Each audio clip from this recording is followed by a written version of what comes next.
రేపు ఉత్తరాంధ్రకి వెళ్తున్నా. ఉత్తరాంధ్రకి వెళ్ళి ఏలేరు బాధితులు కానీ విశాఖపట్నం కానీ పరామర్శిస్తాను.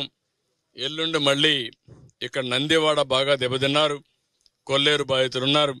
అదే మరి బాపట్ల దగ్గర లంక గ్రామాలన్నీ దెబ్బతిన్నాయి. ఏమూరు నియోజకవర్గం, ఆ నియోజకవర్గాల్లో వాళ్ళు కూడా పరామర్శించి ప్రభుత్వం ఏ విధంగా అయితే విజయవాడలో చేస్తున్నాం, గ్రామీణ ప్రాంతాల్లో కూడా వారికి కూడా న్యాయం చేయడం కోసం అన్ని విధాల ప్రయత్నం చేస్తున్నాం.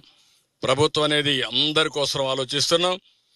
దగ్గర ఎక్కువ నష్టం జరిగితే అక్కడ ఎక్కువ ఫోకస్ చేయాల్సి వస్తుంది.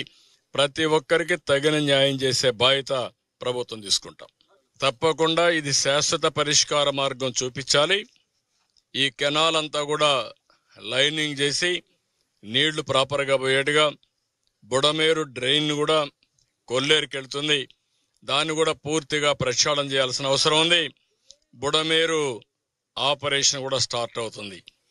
అది ఆపరేషన్ స్టార్ట్ చేసి ఎవరైతే ఇష్టానుసారంగా ఆక్యుపై చేసుకుని కబ్జాలు చేశారో అలాంటి కబ్జాలను తొలగించడమే కాకుండా కొంతమంది బరి తెగించి రిజిస్ట్రేషన్ కూడా చేసిన వాళ్ళు ఉన్నారు. అలాంటివి కూడా అన్ని అనలైజ్ చేస్తాం. ఎక్కడైనా సరే తప్పు జరిగినట్టు సాక్ష్యాలు దొరికితే వాళ్ళని ఏ విధంగా ట్రీట్ చేయాలో చేస్తాం. దురదృష్టం ఏంటంటే ఈరోజు రాష్ట్రంలో నేరస్తులు రాజకీయ ముసుగులో మాట్లాడుతున్నారు. ఆ ముసుగు తొలగిస్తా. ఒకవేళ మీరు ముసుగేసుకొని వచ్చినా నేరస్తుల్ని నేరస్తులుగానే పరిగణిస్తాం తప్ప నేరస్తులు ముసుగేసుకొని వస్తే భయపడే సమస్య ఉండదు. ఆ విషయం మీరు గుర్తుపెట్టుకోవాలని హెచ్చరిస్తున్నా. కనీసం సిగ్గుపడకుండా 3 బోట్లు వదిలిపెట్టి క్షమాపణ చెప్పాలి రాష్ట్ర ప్రజలకి. ఇంకా ధైర్యంగా మీరు ఆర్గ్యూ చేస్తారా? ఏమనుకుంటున్నారు మీరు? ఒకవేళ మీకు తెలియదనుకున్నా తప్పు తప్పే. తప్పు చేసిన వాడు ఎవడైనా సరే శిక్ష తీసుకోవాల్సిందే. అట్లా కాకుండా ఎదురుదాడి చేస్తే భయపడతారనుకుంటే మాత్రం ఆ ఆటలు సాగని. ఆ విషయం కూడా గట్టిగా హెచ్చరిస్తున్నా. ఈరోజు నేను చూస్తున్నాను, ఎంత ధైర్యం ఉండాలండి. సమర్థిస్తారా మీరు దీన్ని? 3 బోట్లు వదిలి పెడతారా?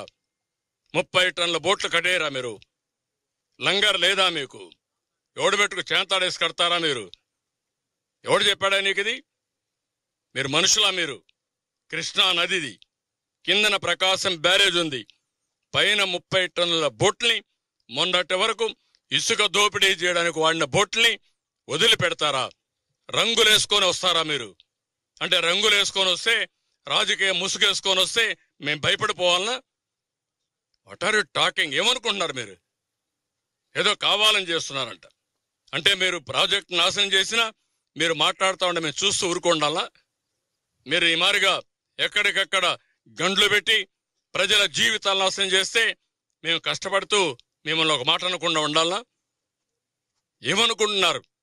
ఒక సాక్షి పేపర్, పనికిమాలి పేపర్ ఉందని, ఒక సాక్షి టీవీ ఉందని తప్పుడు వార్తలేసి ప్రజల్ని మభ్యపెట్టి మోసం చేయాలనుకుంటున్నారా మీరు? ఆ ఆటలు సాగవు.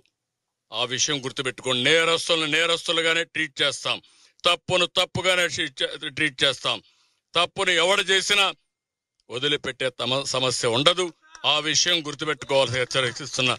ఇది ప్రజాప్రభుత్వం, ప్రజల కోసం పనిచేసే ప్రభుత్వం. నేను ఒకటే చెప్తున్నా, ఎప్పుడైనా సరే ప్రజాప్రభుత్వంలో ప్రజలకు మోసం చేసి ద్రోహం చేసే వాళ్ళు మాత్రం హెచ్చరిస్తున్నా, అది మంచి పద్ధతి కాదని కూడా కోరుతున్నా. మీరు చేసే దుర్మార్గమైన కార్యక్రమానికి ఇన్ని వేల మంది సఫర్ కావాలి, ఇంతమంది మేమందరూ సేవలు చేయాలనా? మీరు ఇంకా దాడులు చేస్తారా? మీరు ఏమనుకుంటున్నారు మీరు? కాబట్టి ఆటలు వదిలిపెట్టండి, విన్యాసాలు వదిలిపెట్టండి. మీరు రాజకీయ ముసుగులో నేరస్తులు మాని మెయిన్ స్ట్రీమ్కి రండి.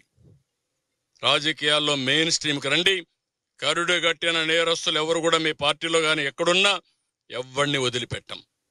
పార్టీ ముసుగేసుకున్నంత మాత్రం భయపడే సమస్య లేదు. కాబట్టి ఇది బ్రాడ్గా మీరు కూడా ఎప్పటికప్పుడు మీకు సమాచారం తెలియజేస్తాం.